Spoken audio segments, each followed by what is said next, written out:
Queridos irmãos, queridas irmãs, então esse vídeo de número 32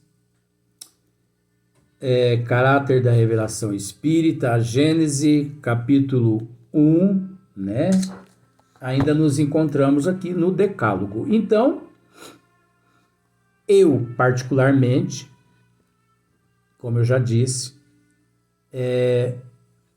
não acredito em mim não, continuo acreditando na Gênese. Mas eu particularmente, o meu raciocínio é dessa forma. Que Jesus não necessitaria de um decálogo para começar o teu edifício, para construir o teu edifício, para começar a tua missão aqui na Terra. Se podemos dizer missão, porque o que Jesus realizou aqui na Terra está além de missão. Mas vamos considerar missão para ficar tudo de acordo aqui, né?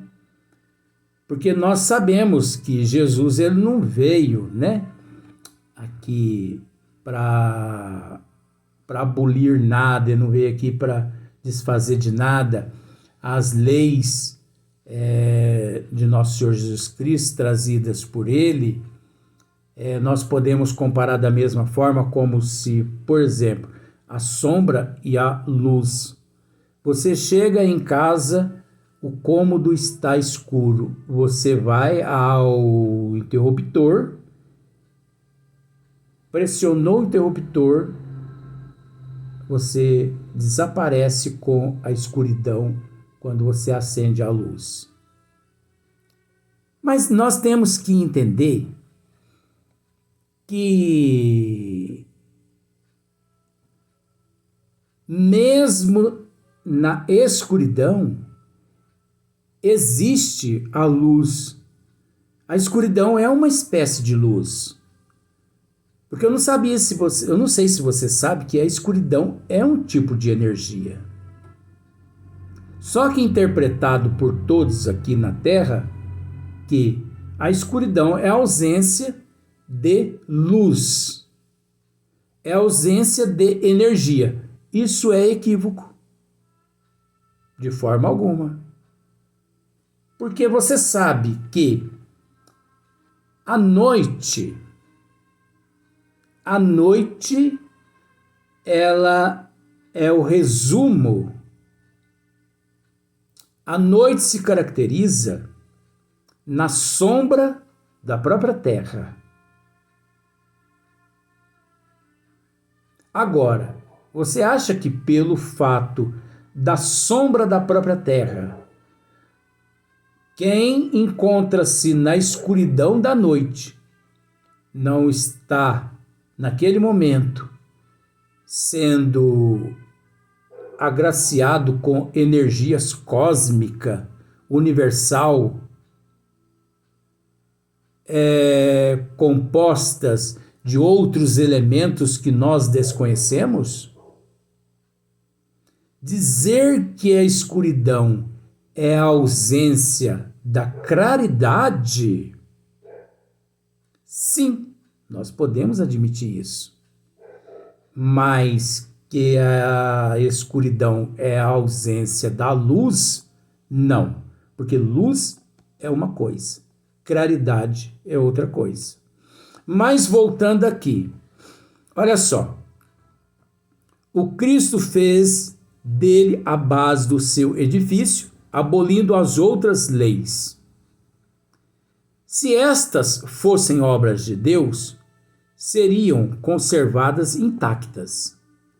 O Cristo e Moisés foram os dois grandes reveladores que mudaram a face ao mundo, e nisso está a prova da sua missão divina.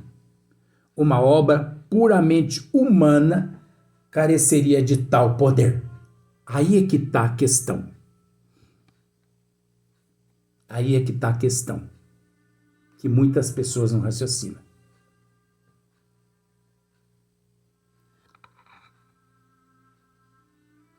a primeira revelação e a segunda revelação, elas foram puramente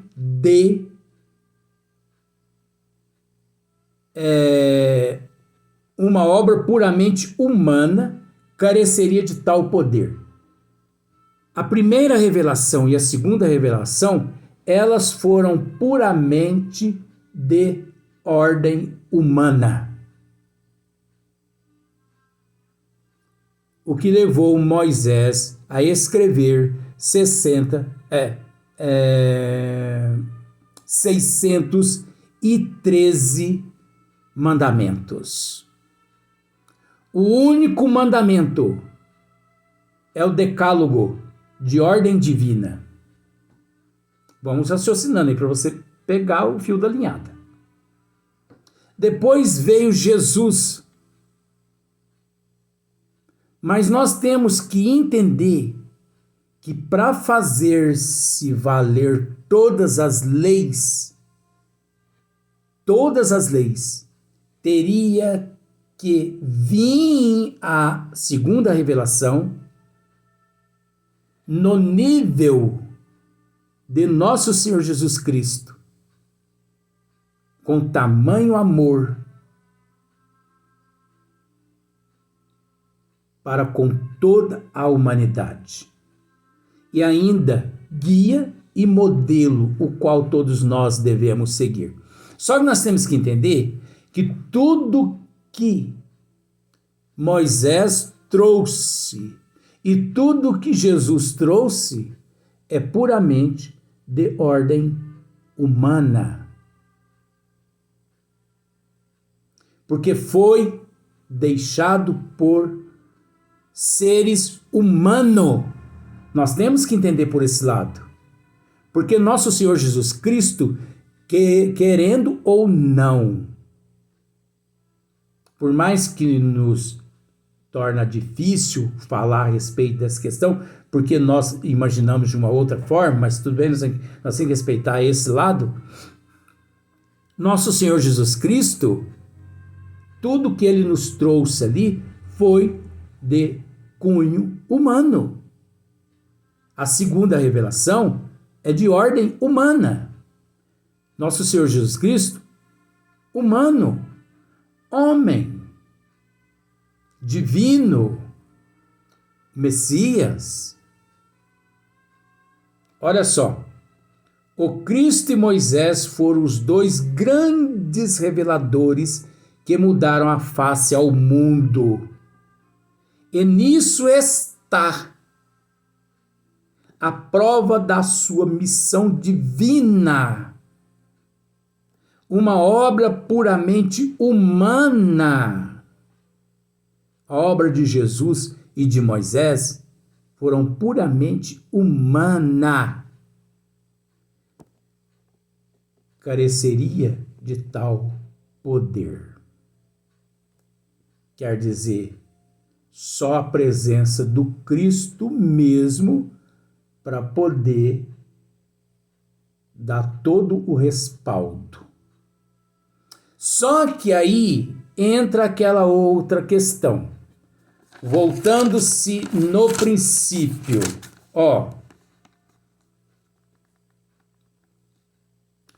pode, se você voltar no princípio, na questão número 1, aqui fica tudo gravado. Kardec deixa na interrogação. Pode. Ele não disse, é o Espiritismo uma revelação. Ele não disse isso.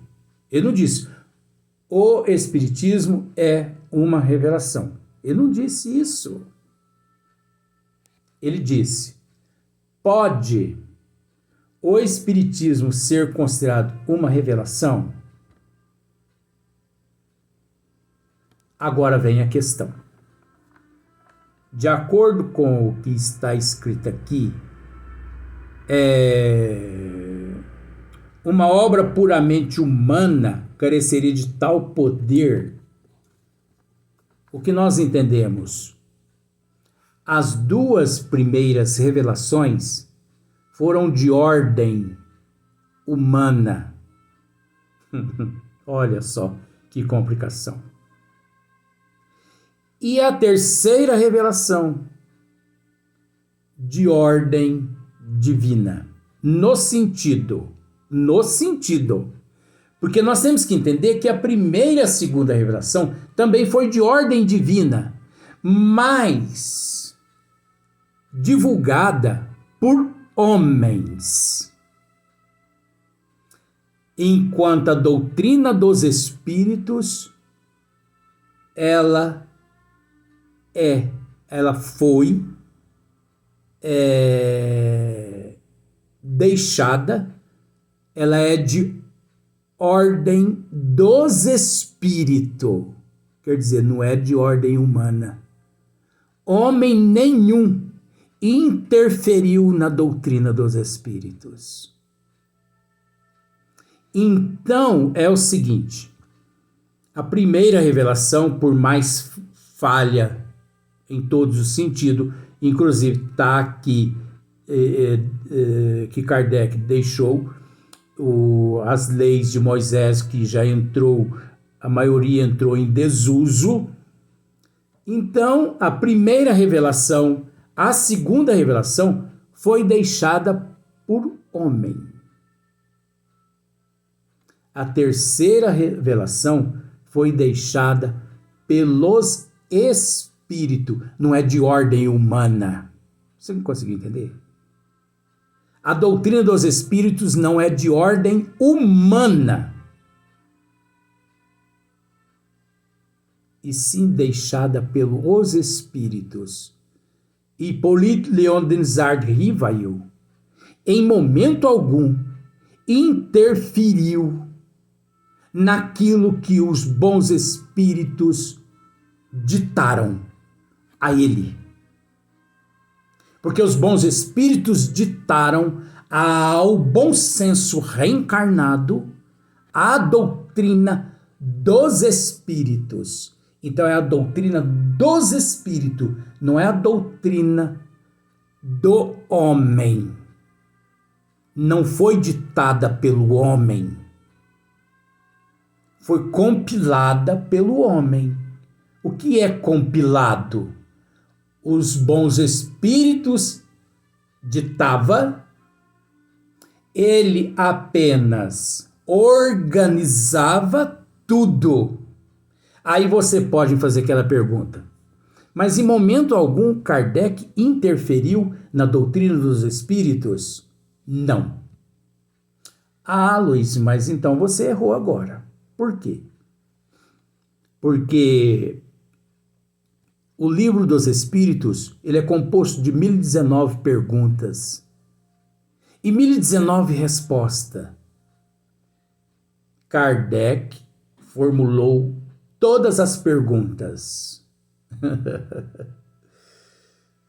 Que doutrina maravilhosa, né? Mas já tem a resposta. Kardec, Luiz, formulou todas as perguntas.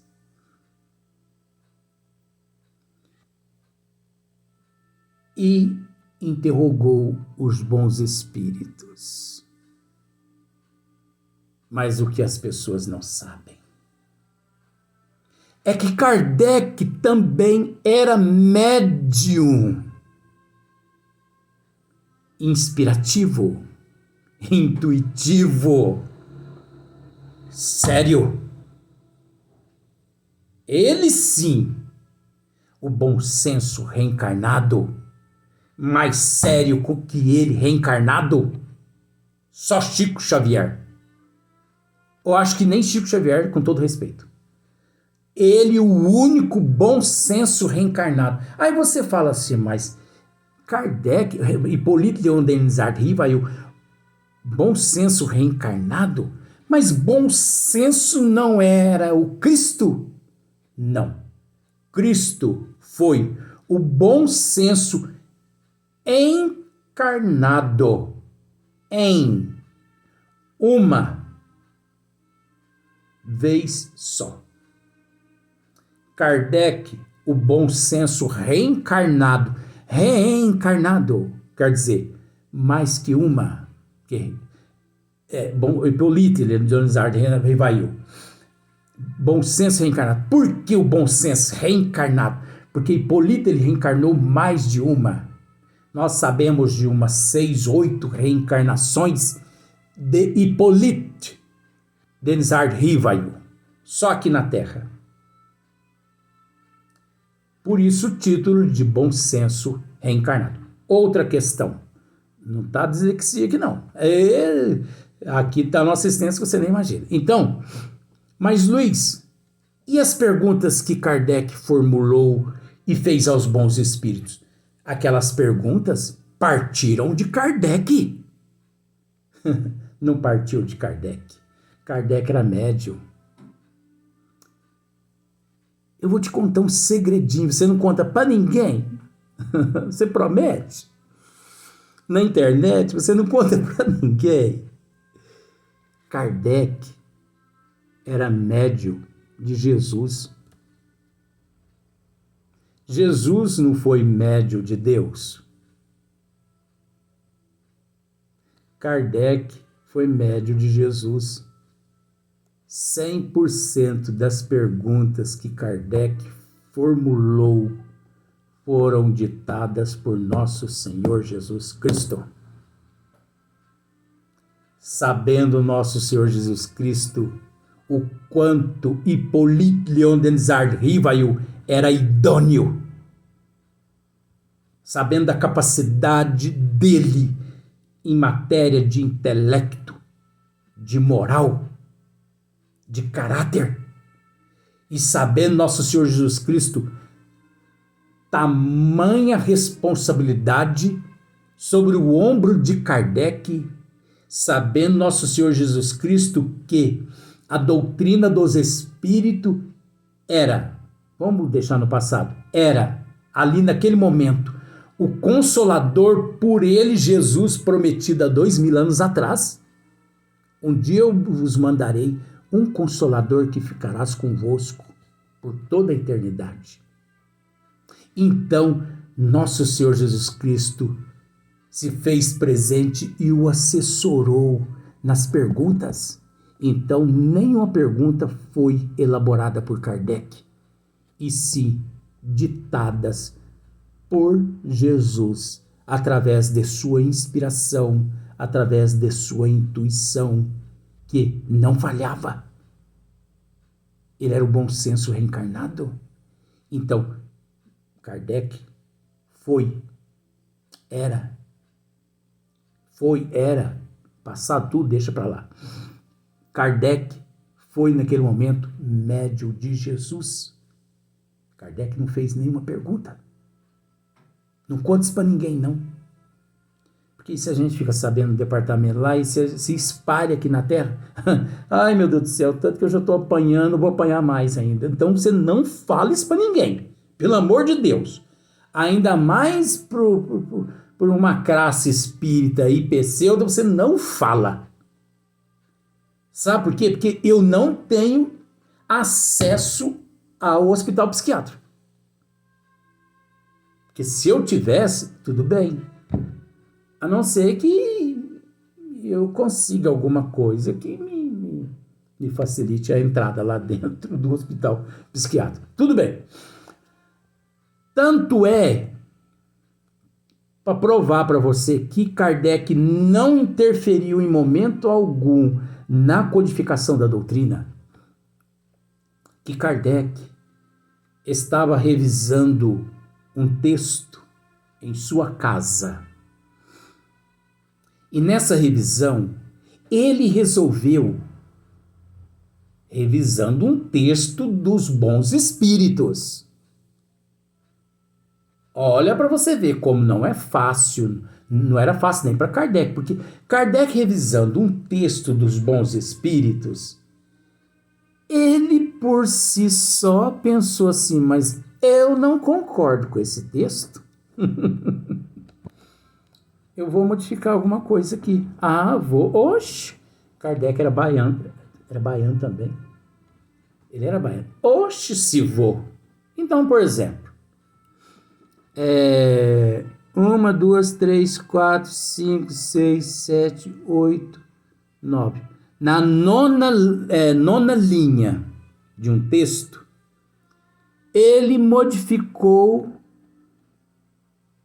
né, aquela nona linha daquele texto, ele começou a modificá-la. Só que quando ele começou a modificar aquele texto dos bons espíritos, começou pancadas nos móveis do seu ambiente, onde ele se encontrava. Pá, pá, pá, pá, pá. E aquilo ali o incomodou. E mesmo assim ele terminou, né, aquele texto ali do jeito que ele queria. Bom, agora sim, agora está do jeito que eu quero. Jeito que eu quero. E Kardec mandava alguma coisa?